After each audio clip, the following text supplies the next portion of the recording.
Today, I want to challenge myself and make the most detailed painting I've done yet.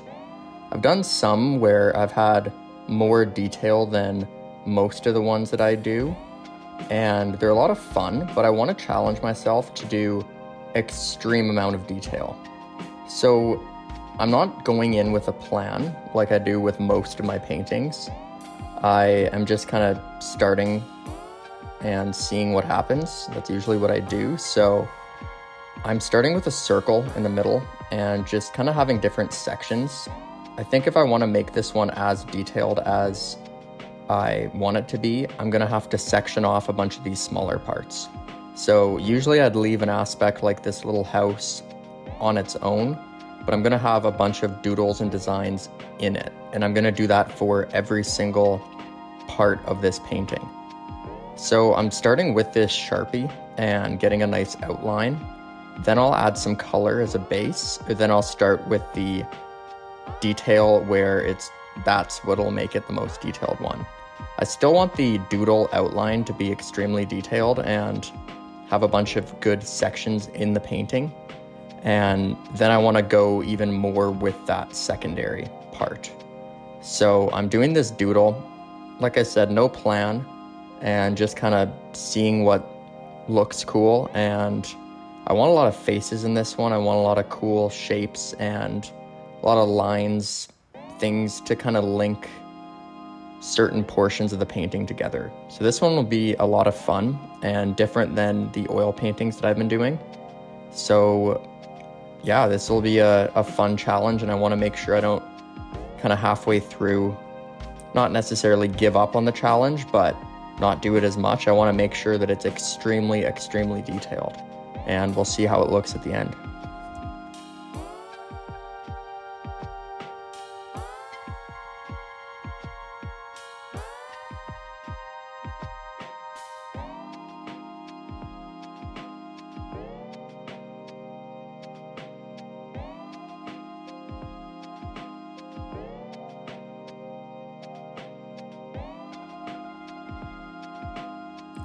I'm going to be using a few different aspects and doodles from other paintings as well.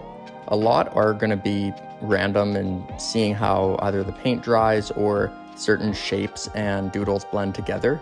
Or if there's two that are close to each other, then I can blend into another kind of thing. I do that.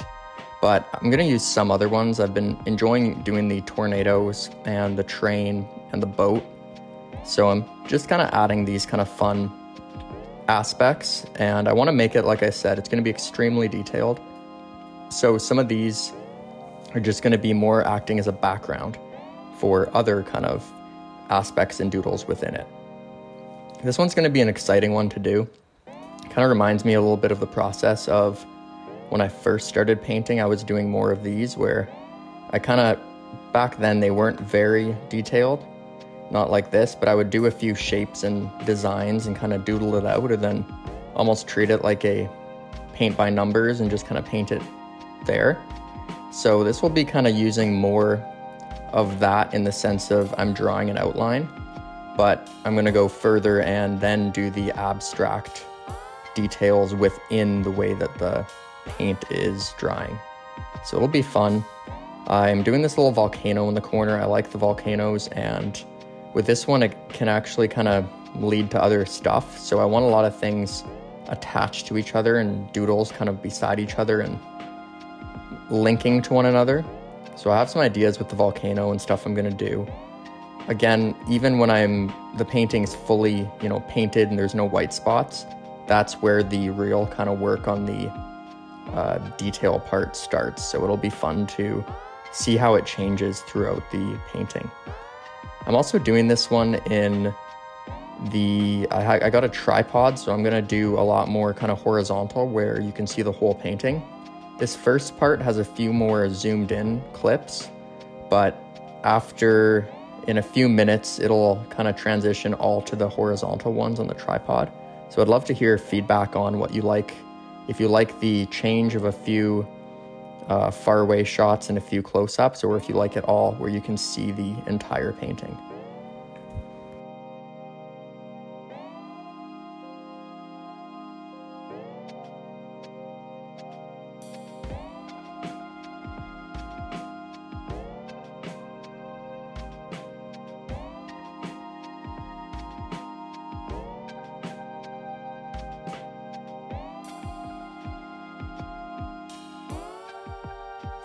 I want to make sure that there are a lot of parts that are extremely detailed in the doodle plan part, but I also want to make sure I leave some that aren't as detailed for this part to leave open options for adding the detail with other color textures or other colors that contrast nicely together once the background's painted. So this middle part, this little circle, is much more detailed and has those little parts that a lot of it's done, and I'll paint it over and add a few more things, but for those parts, those are like that. But other like larger aspects are gonna have less at the beginning, and it just kind of opens up that space for when I want to be more abstract later on in the painting. So there's no specific theme for this one. It's kind of the classic chaotic abstract painting that I do, and I want to make sure there's lots of bright colors, but I think I want the background to be mainly darker colors. That way I can open up the contrast and the kind of doodles and details within being the lighter, brighter colors. I find those stand out more than where you do a bright background and then darker doodles. I find just the opposite. I like the way it looks more, and it kind of makes them pop.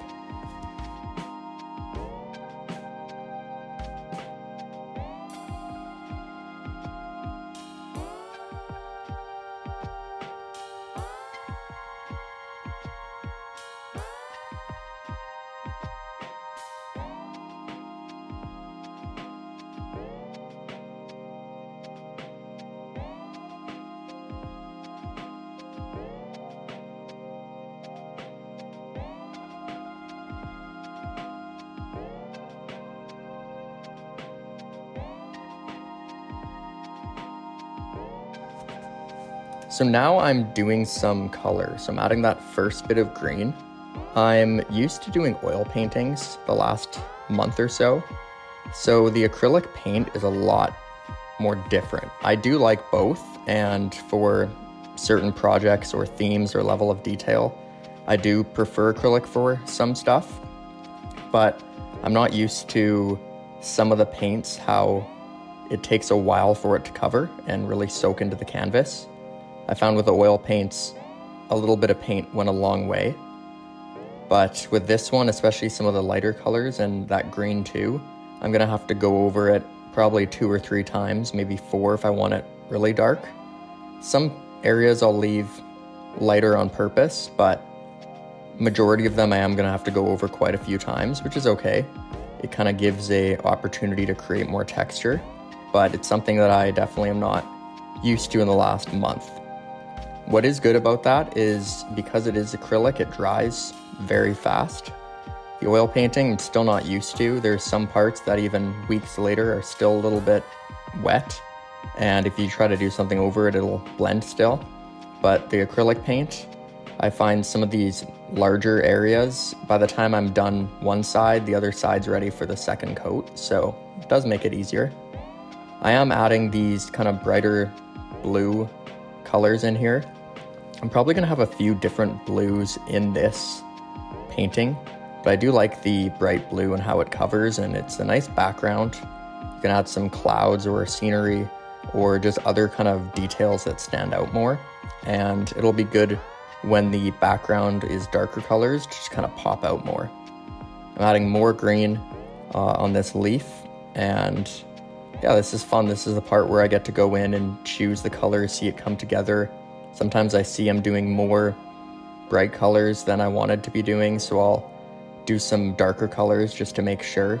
I find sometimes the colors or the paintings that I use bright colors mainly I don't like as much, especially as the background.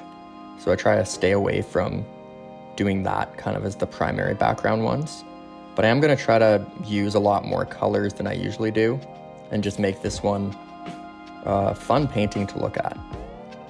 So I'm going to end part 1 here and probably be posting part 2 in the next few days. So thank you for watching.